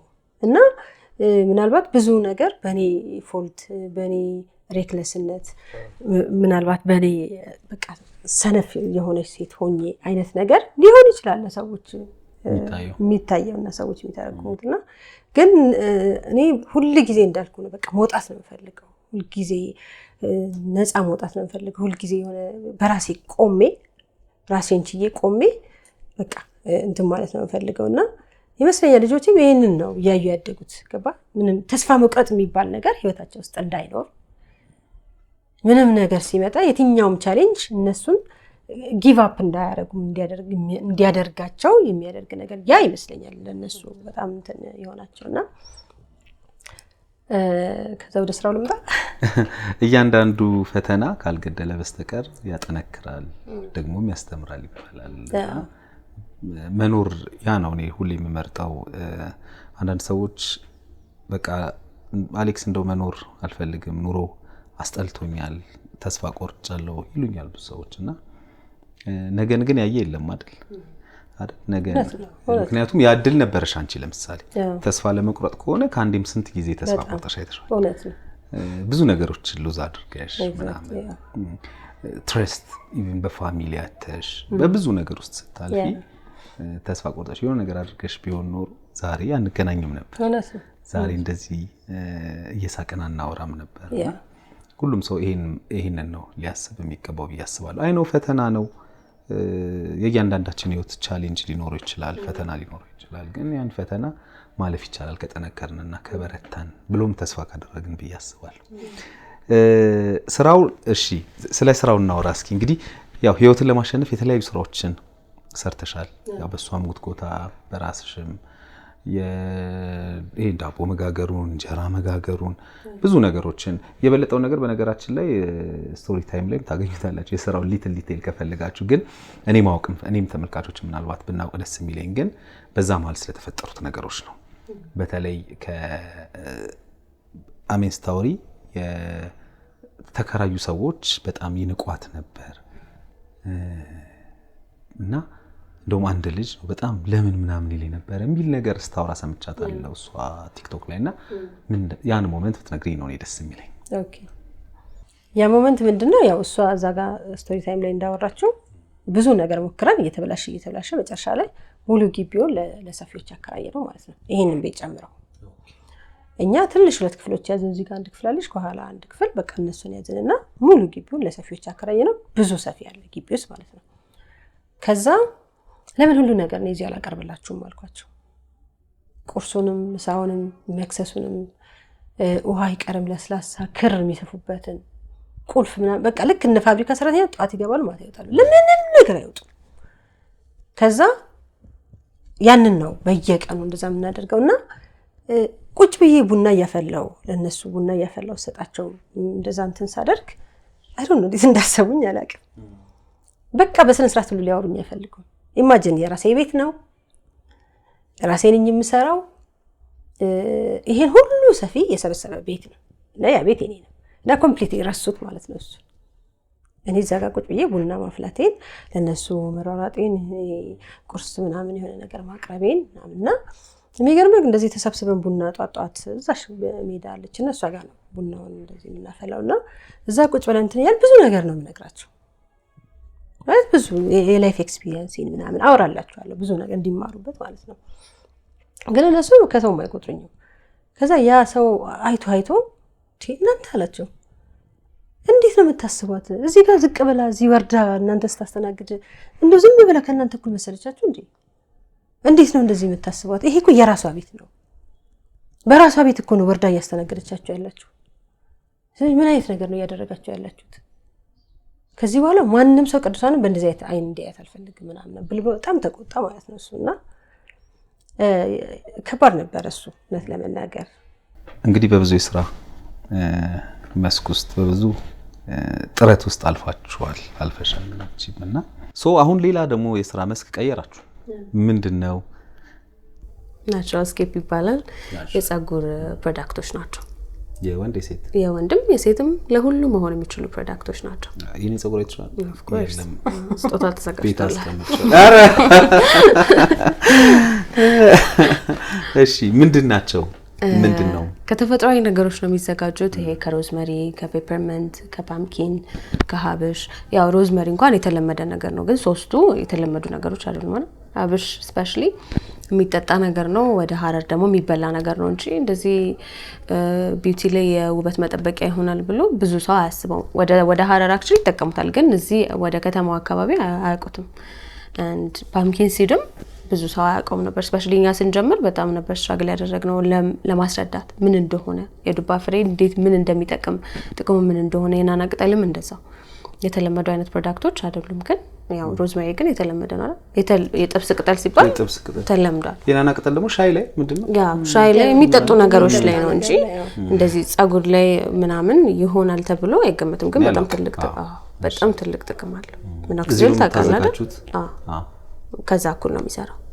ምንድነው የሚያደርገው? ምትጠቅሙ ጸጉር ማለት ጸጉራችንን ማፋፋት ባለበት የማቆየት አይነት እድሎችን የሚፈጥረው ራሱንም ማሳደግ፣ ይሄ የሸሻውን ምናምን መመለስ ነው። ቦታው ላይ ተከላ ጋር አይገናኝም ማለት አይገናኝም። ግን ምንድነው አሁን ሚኖክሲዲል አለ አይደል? ሚኖክሲዲል ምንድነው ተፈጥሯዊ ባልሆነ መንገድ የተዘጋጀ ነገር ነው። ሚኖክሲዲል የሊቨር በሽተኞች የሚወጡት መድኃኒት ሳይድ ኢፌክት ሲያመጣ እሱን ዋን ኦፍ ዘ ሳይድ ኢፌክትስ ነው ወደ ጸጉር ትሪትመንት የተቀየረው። ቢካዝ ሲውጡት ጸጉር በጣም ያበቅላል ኤቭሪዌር።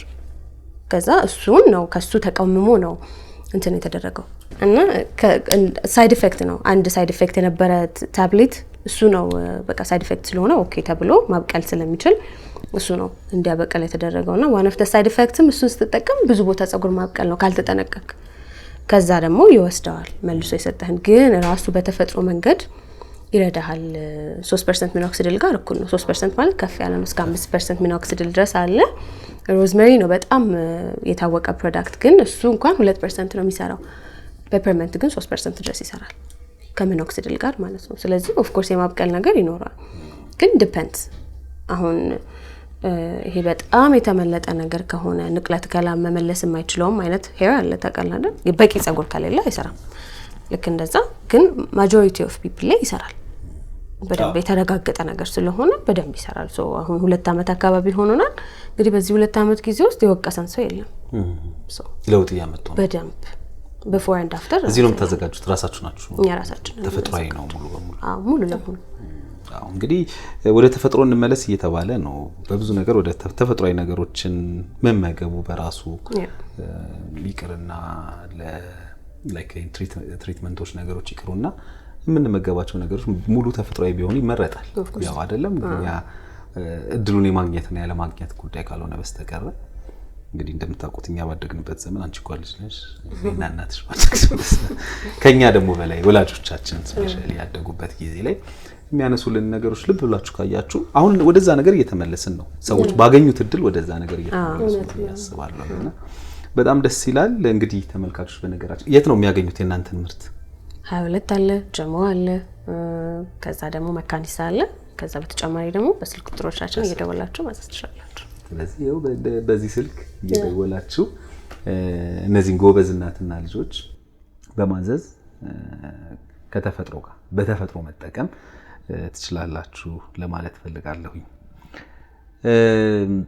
እስቲ ወደ እናት ደግሞ ቆይ ቅድም አንቺ ለከፍቅርሽን ገለጭላት ብዬሽ ማለት በህይወትሽ ምን አገዘሽ? አሚን ብዙ ጊዜ ተከፍተሻል፣ አዝነሽ ነበር ምናምን፣ ከዛም ተደስተሻልም ደግሞ ምናምን። በጣም አንድ ቀን እናቴ አልቅሳየዋት ብላይ ነበር እሷ እና አንዴ ስላየች ሊሆን ይችላል ወይ አንቺ ደግሞ ያው እነሱን ፕሮቴክት ለማድረግ በማያዩበት ቦታዎች ላይ አዝነሽ ሊሆን ይችላልና በጣም ልብሽ ነው የሰበረሽ። አልወጣም ከዚህ ይሄማ አያልፍም ብለሽ የነበረበት ሞመንት ከነበረ እሷን ንገሪኝ። ከዛ ደግሞ በጣም ወደ አስደሰተሽም አየልሽ ትነግሪኛለሽ። ያው በዚህ ሁሉ ታሪክ ውስጥ እንዲያልነገርነ ነገር እሷ አባት አሁን በህይወት የለም። ምናልባት በጣም ያዘንኩበት ቀን እሱ ሊሆን ይችላል። ምክንያቱም ምንድነው ከልጅነቴ ጀምሮ እስከሚሄድበት ጊዜ ድረስ በጣም ብዙ ዋጋ የከፈልኩት በሱ ምክንያት ነውና መጨረሻ ላይ ነገሮች ትንሽ ወደ ሊሞት አካባቢ ማለት ነው ሊሞት አካባቢ እንዲሁ ያገኘኝ ነበር እንገናኝ ነበርና ይሄ የመለወጥ ነገር ለካሱ የሚሄዱን ነገር እያወቀው ይመስለኛልና ብዙ ነገር ጥሩ ሆነ በጣም እኔ ደግሞ ምንም ማውቀው ነገር የለም ጥሩ መሆኑን ብቻ ነው እንጂ ማውቀው እሱ ለምን እንዴት የሚለው በጣም ብለው ነው በጣም ብዙ ነገር በጣም ተከለ ያገኛል በጣም ብዙ ይሄ ጨረሻቻቸው ማለቃቸው ነገሮችና ግን ይሄን ስትልክ ተመልሰው አይደለም ተመልሰው ሳይሆን በቃ ያለው ነገር አትሊስት እዛ ጋር የከፈልኩት ዋጋ ያ ሁሉ የሆንኩበት ነገር የሆነ ፍሬ ያፈራ ነው ማለት የሆነ ነገር እየተለወጠ ነው ማለት ነው ብዬ ማለት ጀመርኩኝና በድንገት ነው መታመሙን ራሱ ያወቅኩት ማለት ነው እንዳልኩ ያው በሆነ ጊዜ እንገናኛለን እንጂ አላገኘውም ስለዚህ ከተወሰነ ጊዜ በፊት አግኝቸው በቃ ከዚህ በኋላ እንደውም እኔ አልመጣም ምናምን ብዬው ነው የተለያየ ነው ከዛ አንድ ቀን ማታ ላይ ደወለልኝና ቅዱሳን በጣም ፈልግሻለሁ አለኝ ከዛ ምን ነው ትንሽ አሞኛል ነይ አለኝ ከዛ እኔ መምጣት አልችልም እኔ ራሴ አሞኛል አክቹዋሊ አሞኝ ነበር ጥርሴን አሞኝ ነበር እና ጥርሴን አሞኝ ተኝቻለሁ ግን ይሄን ያህል የማያስወጣና የማልሄድበት አይነት አይደለም ግን አልፈለኩም መሄድ በቃ ከዛ በቃሽ ምናምን አለኝና ይሄ እንዴት የተሸነፈ ሰው አይነት ድምጽ እሺ በቃ ተይው አለኝና ስልኩ ተዘጋ ማለት ነው ከዛ ምሽት ወደ 2 ሰዓት አካባቢ ሌላው ሰው ደወለ ጓደኛው ከዛ ለካ እህቱ ቤት ወስደውታል እና ቅዱሳን ቤቱ ጠፋብኝ እኮ የእህቱ ቤት ዞሬ ያጣሁት እየሄድኩ ነበር ምናምን አለኝ ከዛ እናንተ የምራችሁን እንደሆነ ታሞታ እንዲያው አንቺ ተፈልገሽ እኮ መምጣት አልቻልሽም የምር የታመመው ምናምን አለኝ በማግስቱ ተነስቼ ሄድኩኝ እህቱ ቤት ማለት ነው ጀስት እንደዚህ ወንበር ላይ ቁጭ ብሏል ሶፋ ላይ ተኝቶ ቲቪ ኖርማል ሰላም ነው ይመስለው ከዛ ደህና አይደለ እንዴ ምናምን ስለው ደህና አይደለም ማለት ከዛ ማውራት ጀመረ ማለት ነው ከዛ ያወራ ዛሬ አንድ ወራት ልንገርሽ ዛሬ ነው ሞተው አለኝ እንዴ ምንድነው የምታወራው እውነቴን ነው እንዴ ዛሬ ነው ሞተው ለዛ ነው ትናንት በጣም ይፈልኩሽ እና በመጨረሻ ሰዓት የንዛዜ የምትመስል ነገር አወራና ከሆነ ሰዓት በኋላ ተቀየረ በቃ ኮምፕሊትሊ ተቀየረ ዋስጭኛለኝ ውሃ ሰጠሁት ውሃ ጠጣ ነው ትን ነገር አለው በአጋጣሚ ደግሞ ማንም ሰው ነበር የእህቱ ቤት ነው ግን እንደዚህ ፋሲካ ጾም ነገር ነበርና እሷ ቤተክርስቲያን ኦርቶዶክስ ነች ቤተክርስቲያን ሄድ ብላ ቤተክርስቲያን ሄዳለች ልጆቿ ተማሪዎች ናቸው ማንም የለም እኔና እሱ ብቻ ነው ነበር ከዛ ዋስጭኛለኝ ውሃ ሰጠሁት ውሃው እንድጠጣ ውሃው ትናለው ኮምፕሊትሊ መልኩ ሁሉ ተቀየረ በቃ እያየሁት ጣር ያዘው ማለት ነው ብቻዬን ነኝ ማንን ልጥራ ከዛ እዛው ትቼው እዛው አካባቢ ጓደኞቻችን ነበሩ ሮጬ ሄጄ የሄዱ ሰፈር አካባቢ ያሉ ማቃቸው ልጆች አሉ የሱ ጓደኞችና ሮጬ ሄጄ እነሱን ጠርቼ ምናምን ተሯርጠን ጤና ጣቢያ ወሰድነው ግን በቃ ቢዝነስ 6 hours ምናምን ሞተ ይዛን ቀን እና ያ በጣም ከባዱ የሀዘን ጊዜ ነበር ገባ ለዛ ሁሉ ያሳለፍኳቸው ያ ሁሉ ያለፈው ታሪኬ በሞት ተደመደመና ልቤ ክፉኛ ተሰበረ በጣም ያዘንኩበት ቀን እሱ ነው I'm sorry ነፍሱ በአጸደ ገነት ትረፍ ሌላ እንግዲህ ደስታዬ ቀን ደግሞ በጣም ያው ሀዘን ኖሮ ደስታ ይኖር ብዙ ጊዜ ልንደሰት እንችላለን በነገራችን ላይ መደሰትና ማመስገን ደስታን እኔ ከምስጋና ጋር ብዙ ጊዜ አገናኘዋለሁና ስንነቃ ጠዋት ከእንቅልፋችን ስንነሳ መደሰት መቻል አለብን ስለተነሳን ማለት ነው በቃ ተኝተው ያልተነሱ ሰዎች ስላሉ እውነት እና ብዙ የደስታ ቀናቶች ሊኖሩ ይችላሉ ግን ኤክሰፕሽናል ደግሞ የሆነች ማንረሳት ትኖራለች እንደሱ አይነት በጣም የተደሰትኩበት ቀን ደግሞ እሷን ያስመረቅኩበት ቀን በምድሩ የተመረቅሽው በማርኬቲንግ አካውንቲንግ ማርኬቲንግ ስለዚህ ምንም ቀጥታ ስራችሁ እኮ ይሄዳል ገበያ ጥናት ይደረጋል የሂሳቡን ጉዳይ አያሳስብም በጣም ደስ ይላል እሷን ያስመረቅኩበት ቀን ያ ማለት ትልቅ ፍሬ ስለሆነ እውነት ነው ከዛ ራስል በኋላ ደግሞ ደስታና እሱ ትልቅ የደስታ ቀን በጣም ደስ ይላል የልጅ ነገር ማየት በጣም ያስደስታል ከዛ ሁሉ መከራና ከዛ ሁሉ ጊዜ በኋላ ሲሆን ደግሞ ትርጉሙ በጣም የተለየ ይሆናል አሁን ደግሞ ገና አግብታ ወልዳ አይ ምንድነው አይኗን ባይማይታ አያት አድርጋሽ ለዛ ያብቃችሁ። አሜን። ለዛ ቀን ያድርሰን። አሜን። እግዚአብሔር እንግዲህ ያሰባችሁትን መልካም ነገሮች በሙሉ አሳክቶላችሁ ደግሞ በድጋሚ በደስታ ወይ አንቺ ስታገቢ እንግዲህ ደግሞ እንገናኛለን ብዬ አስባለሁ። በሌላ ታሪክ እንገናኛለን። ይሄንኑ ተመሳሳይ ጥያቄ ላንቺ ላድርገው። እናትሽን ጠይቋትን ጥያቄ። እኔም ያ ቀን ነው በጣም ያዘንኩበት ቀን። ላገኘው ፈልጌ ነበር። እሱም እንዲያገናኟቸው በጣም ደጋግሞ ጠይቋቸዋልና እንዲህ ላይ የምፈልገው ነገር ነበር። ለዛ ማግኘት አልቻልኩም። ከዛ በኋላ በቃ በጣም ልቤ ተሰበረ።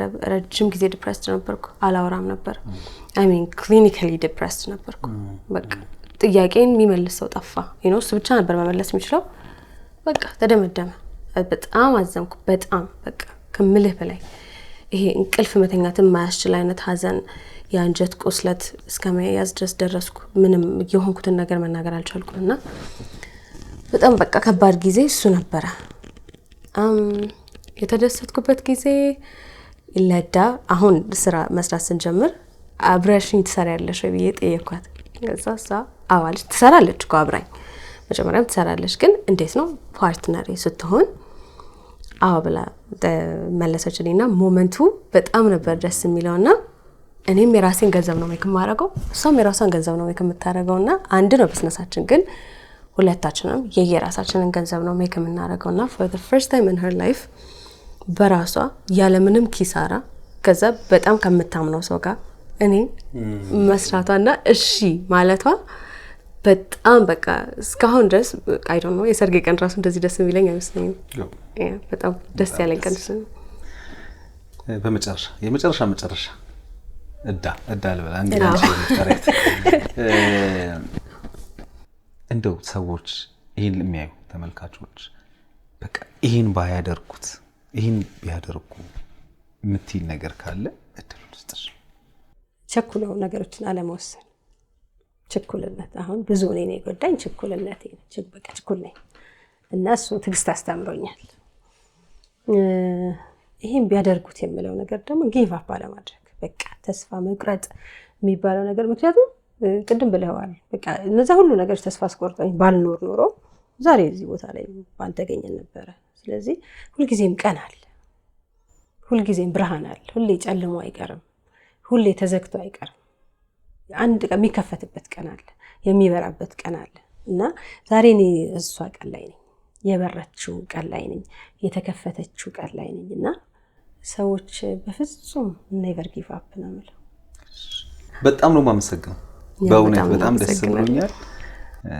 ተመልካቾችን በዚህ ደስ እንዳላችሁ ተስፋ አደርጋለሁኝ። እንግዲህ በእናት ቅዱሳንና በልጅ አሜን ቤት ተገኝተን ያደረኩት ቆይታ ይሄንን ነው የሚመስለው። በብዙ መልኩ እንደተማርንበት ተስፋ አደርጋለሁኝ።